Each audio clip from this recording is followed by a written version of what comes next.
ہماری کنسلٹنسی کا نام ہے M I global education consult service Batengoo Anantnag. ہم پلیسمنٹ آف جابز بھی کرتے ہیں جس میں بہت سارے سکلڈ اینڈ انسکلڈ پرسنز کو ہم ابراڈ بھیج دیتے ہیں. کویت، قطر، عمان، دبئی، سعودی عربیہ، بہت ساری گلف کنٹریز میں ہم بھیج دیتے ہیں ان کو فار امپلائمنٹ. اور ایک جو پیرامیڈیکل کورس والے ہیں ڈولفن، دہرادون، دیش بھگت، سارے یونیورسٹیوں کو ہم بھیج دیتے ہیں یہاں سے. تو in addition to that tour and travel جو ہمارا ایک ہے وہ عمرہ ہم بھیج دیتے ہیں، عمرہ کو بھی یہاں سے. ناظرین، آج کے اس بہت خاص پوڈ کاسٹ میں آپ سب کا خیر مقدم ہے. آج جس شخصیت سے ہم آپ کو روبرو کرا رہے ہیں وہ کسی تعارف کے محتاج نہیں ہے. یہ ایک ریٹائرڈ کیس آفیسر ہیں اور مختلف کیپیسٹیز میں انہوں نے عوام کی خدمت کی ہے. اور آج پوسٹ ریٹائرمنٹ لائف یہ کیسے گزار رہے ہیں اور کیسے انہوں نے اس پوسٹ ریٹائرمنٹ لائف کو پروڈکٹیو بنایا ہے، کیسے انہوں نے اپنے آپ کو ایک بار پھر سمرپت کیا ہے عوام کی خدمت کے لیے، اس پہ ہم بات کریں گے آج محمد یعقوب ڈار صاحب سے.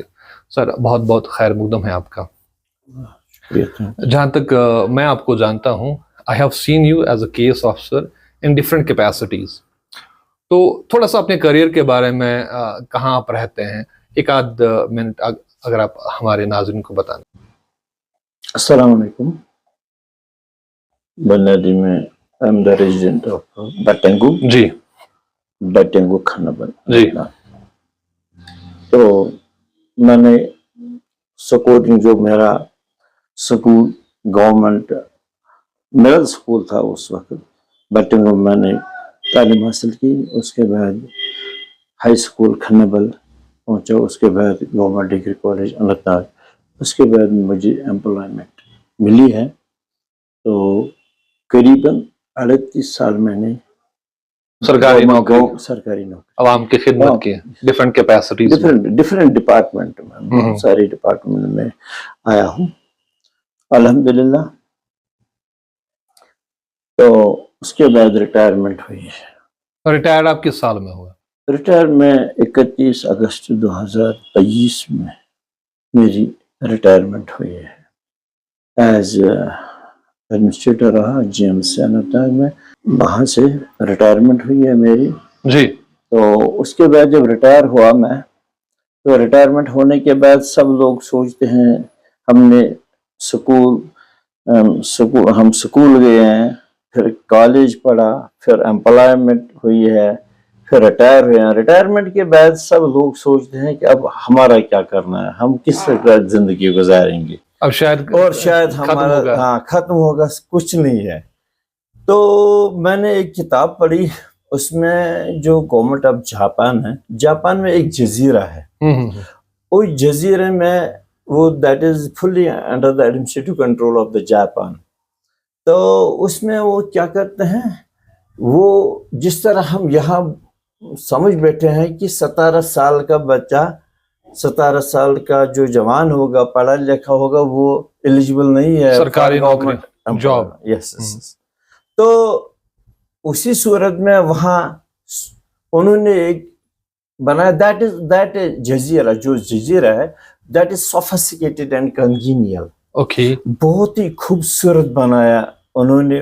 اس میں بہت سے باغات بنائے، بہت سارے ہر ایک فیسلٹی پرووائڈ کیا گورنمنٹ آف جاپان نے. ہاں، ان شخصات کے لیے جو 100+ ہے. اوکے. اور اگر کوئی 98 ہوگا اور بولے گا مجھے بھی داخلہ دیجیے اس میں، تو وہ بولتے نہیں، آپ کے ابھی نہیں ہے، کیونکہ یو شوڈ بی 100+. تو لاجک کیا ہے؟ لاجک اس میں یہ ہے کہ اس کو گورنمنٹ جو جاپان ہے، گورنمنٹ آف جاپان، اس کو بولتے ہیں کہ نہیں، آپ نے اب یہاں نہیں آنا ہے، آپ نے اب کام کرنا ہے. So that your muscular system, your every system within your body, internal organs as well as جو میں سمجھ بیٹھا ہوں جو بلڈ ہے یس یس بلڈ ہے یا جو آپ کی جو بونز ہیں یہ ایکٹیو ہونی چاہیے نہ پیسے. اور ہمارے کشمیر میں کیا ہے میں سمجھ بیٹھا ہوں کہ کشمیر میں انڈیا میں سب جگہوں میں یہ پایا جاتا ہے کہ ہم جب سکول جاتے ہیں پھر کالج جاتے ہیں پھر ملازم لگتے ہیں پھر جب ریٹائر ہوتے ہیں تو ہم سب چھوڑ دیتے ہیں بولتے ہیں کہ سکول بھی گئے ہیں کالج بھی گئے ہیں ملازمت بھی پکڑی ہے اور ملازمت نے بھی ہمیں رخصت دیا ہے اب کیا کرنا ہے اور یہ سوچ رہا ہے کہ اب مرنے کے بغیر کچھ نہیں جا رہا اب مرنا ہے لاسٹ میں اور یہ ڈپریشن کا شکار ہوتا ہے ڈپریشن کا شکار ہوتا ہے یہ ایک جگہ سے دوسری جگہ جاتا ہے دوسرے تیسری جگہ جاتا ہے اس کو بلڈ شوگر بھی ہوتا ہے اس کو تھائرائیڈ بھی ہوتا ہے اس کو ہائپرٹینشن سب جو بیماری اس کو اٹیک کرتے ہیں کیوں اس کو زیادہ ٹائم بعد میں نہیں نکلتا ہے ذہنی طور پہ پریشان ہو جاتا ہے کیونکہ پہلے یہ پرندے کی طرح اڑتا تھا اور اب پرندوں کو جو ان کے جو مطلب میں سمجھ بیٹھا ہوں کہ اب اس کا اڑنا بھی نہیں آتا ہے اب بیٹھتا ہے مگر یہ میں retired as case officer I have constituted myself that I was never a government employee. Okay. You feel you are as young as you were in your teens. کیونکہ بزنس مین کبھی ریٹائر نہیں ہوتا میں کیوں retire ہو جاؤں sports مین کبھی retire نہیں ہوتا پالیٹیشین کبھی ریٹائر نہیں ہوتا پالیٹیشین بوڑھا بھی ہوتا ہے 100 سال بھی کا ہوتا ہے تو وہ چلتا رہتا ہے. آپ یہ کہہ رہے ہیں کہ جو جاپان کی آپ نے بات کہی کہ وہاں پہ لوگوں کو کہا جاتا ہے اب 100 سال کی عمر اگر آپ جیتے ہو تو ایکٹیو لائف جب آپ وہاں پہ پھر داخل ہو جاؤ گے تو آپ کو اور زیادہ وہاں پہ سویدھائیں ملے گی آپ کے لیے ایک پلس پوائنٹ ہوگا. تو جو ہمارے ریٹائرڈ لوگ ہوتے ہیں جو یہ سوچتے کہ بھائی 60 ہو گئے تو بس اب کچھ نہیں کر سکتے ان کے لیے آپ کیا کہیں گے؟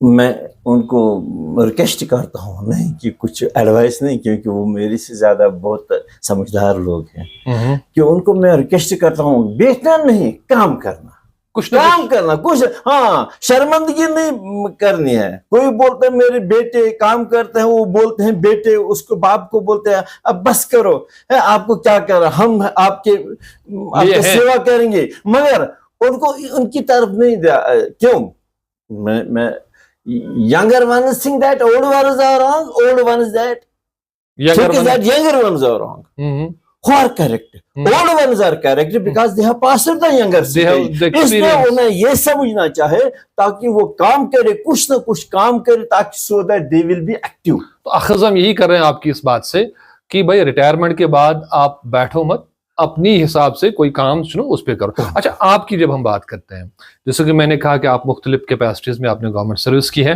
پھر آپ نے یہ ایجوکیشن کی طرف آپ کا رجحان آیا اور آپ نے یہ کنسلٹنسی یہاں پہ بٹنگو میں شروع کی تو یہ آئیڈیا آپ کے ذہن میں کیسے آیا؟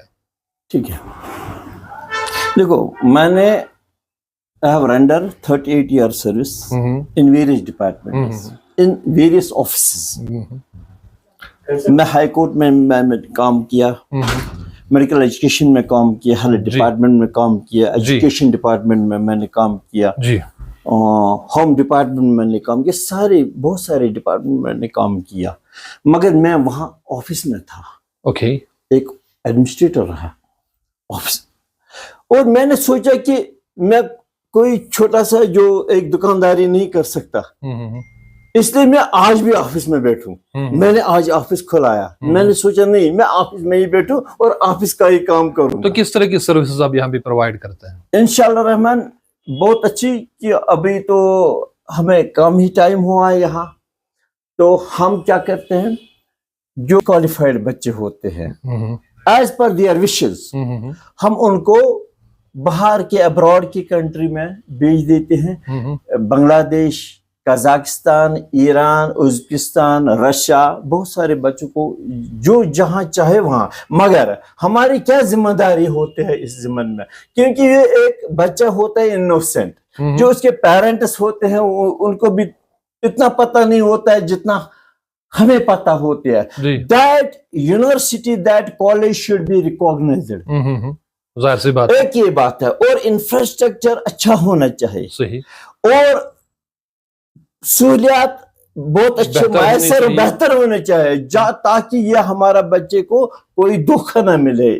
ہمارا جو M Y global education consultancy services Batengoo, ہم Bangladesh, Iran, Kazakhstan, Uzbekistan, Kyrgyzstan, Russia, Egypt بھیج دیتے ہیں, اور ملیشیا بھی, اور ایز پر دیئر وشز. مگر ہم بھی اس کو بہت اچھا سا مشورہ دیتے ہیں کیونکہ جو ان کے پیرنٹس ہوتے ہیں انہوں نے بہت خوب محنت کر کے پیسے بنائے ہوتے ہیں بچے کے لیے, مگر وہ پیسہ ضائع بھی نہیں ہونا چاہیے. ہم کیا کرتے ہیں یہاں سے, میں 5 سال فل گارنٹی دیتا ہوں, 5 سال 6 سال لک آفٹر کرتا ہوں اس بچے کا جو باہر جائے گا, تاکہ اس کی کوئی پرابلم نہ ہو, سو دیٹ وی ول, مطلب اگر ہے اللہ نہ کرے تو ہم سالو کرنے کے لیے تیار ہو. اچھا, ابھی تک اگر ہم بات کریں گے تو کیا کتنے کچھ بچوں کو آپ نے ایڈمیشن کروایا باہر کے کالجز میں, اور ان کا ریویو کیا ہے ابھی؟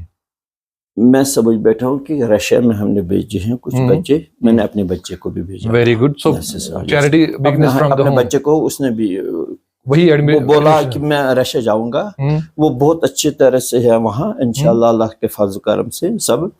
تو بعد میں ہم نے فیبروری, سمجھو کہ فیبروری میں ہم نے یہ سٹارٹ کیا ہے, تو بہت سارے بچے آئے ہیں یہاں, انہوں نے یہاں ہم سے بات کی. اچھا, ہمیں یہ بتائیے, سپوز میں ایک پیرنٹ ہوں تو مجھے اپنے بچے کو کسی ابراڈ کسی کنٹری میں بھیجنا ہے ایم بی بی ایس کے لیے, ایز اے پیرنٹ مجھے کن چیزوں کا خیال رکھنا چاہیے کسی کنسلٹنسی کے پاس جانے سے پہلے؟ دیکھو, ایک کنسلٹنٹ وہ ہونا چاہیے جو ایک آنیسٹ ہو, جس پر بھروسہ ہونا چاہیے. اور دوسری یہ بات ہے کہ ایک کنسلٹنٹ کو یہ سوچنا ہے کہ یہ اس پیرنٹ نے بہت مطلب محنت کے پیسے کمائے ہیں, اور اس کو دھوکہ نہیں ملنا چاہیے اس کنسلٹنٹ کی, کیونکہ جو میڈیکل جو کالج ہوگا, یونیورسٹی ہوگا, that should be recognised first, اور انفراسٹرکچر اچھا ہونا چاہیے, اور دوسری بات فیسلٹیز اچھی ہونی چاہیے, اور تیسرا بات ہے کنسلٹنٹ کو لک آفٹر کرنا ہے 6 سال 5 سال پورا, اس کو یہ تصور کرنا یہ میرا بیٹا ہے, یہ اس کا نہیں ہے, پیرنٹس کا نہیں ہے, یہ میرا بچہ ہے وہاں, اس کو کوئی مشکل نہ ہونا چاہیے. یہ بات کتنی امپورٹنٹ ہے ایک پیرنٹ کے لیے یا ایک اسٹوڈنٹ کے لیے کہ وہ پہلے ریسرچ کرے, آپ کے پاس بھی آئے, کہیں اور بھی جائے, اپنے من کو پوری طرح سے سیٹسفائی کرے کہ بھئی ہاں ایم وائی گلوبل کنسلٹنسیز بٹنگو جو ہے بہترین کنسلٹنسی ہے. تو یہ چیز کتنا معنی رکھتا ہے ایک اسٹوڈنٹ یا ایک پیرنٹ کے لیے؟ دیکھو, پیرنٹ کو he should be realize at his own, اس کو خود ریئلائز کرنا ہے کون کیسا ہے, کون چھوٹا ہے, کون بڑا ہے, ریسرچ. اور بہت سارے لوگ تھے یہاں جنہوں نے دھوکے میں بچوں کو باہر بھیجا, اور ہاں وہ بچوں کو جو وہ انریکگنائزڈ کالج تھی, اس لیے یہ مد نظر رکھ کر انہیں پورا خیال رکھنا ہے, پورا سوچ سمجھ کر جو کام کرنی ہے اچھی طرح سے کام کرنا ہے, تاکہ so that they will be satisfy, ہمارا بچہ اچھے ریکگنائزڈ کالج میں ہے اور اچھی طرح سے ہے, انفراسٹرکچر بھی ہے, ٹھیک سب کچھ ہے. ارے یعقوب صاحب, میرے ذہن میں ایک اور ایک پرانا واقعہ میرے ذہن میں یاد مجھے آ رہا ہے کہ یہاں سے ایک لڑکا گیا سعودی عربیہ مینیجر کے لیے, تو وہاں اس کو اونٹ چروانے کے لیے پھر رکھا گیا. تو کیا کبھی ایسا بھی ہوتا ہے کہ یہاں سے ایک بات ہوئی تو وہاں پہ کچھ اور تھا؟ یہ نہیں ہونا چاہیے, لیکن ایسا ہوا ہے پاس میں. نہیں, ہمارے سے نہیں ہوا ہے, یہاں سے نہیں ہوگا تو نہیں ہوگا. ہاں, یہ بہت ساری یہی غلطیاں ہیں نا جو انٹرمیڈیٹر ہوتے ہیں نا, انٹرمیڈیشن کے ذریعے سے جو کسی کو باہر بھیج دیتا ہے, وہ انٹرمیڈیٹر اپنے پیسے کے پیچھے لگے ہوئے ہوتے ہیں, اس سے اس غلطیاں ہوئی ہوں گی. ایسی درجنوں ایگزامپلز ہمارے پاس, یا اس کی غلطی ہوگی بچے جو گیا ہے باہر, یا اس کی غلطی ہوگی جو کنسلٹنٹ تھا جو پلیسمنٹ آف جابز کرا تھا. تو ہم نے یہ بھی سنا کسی کو کہ آپ کو دبئی بھیج دیں گے, کہیں اور بھیج دیا, آپ کا جب مینیجر کا ہے تو وہاں پہ سویپر کا جاب تھا. نہیں, ہم ایک چیز کرتے ہیں یہاں, ہم یہاں کیا کرتے ہیں, ہم اس کو پورا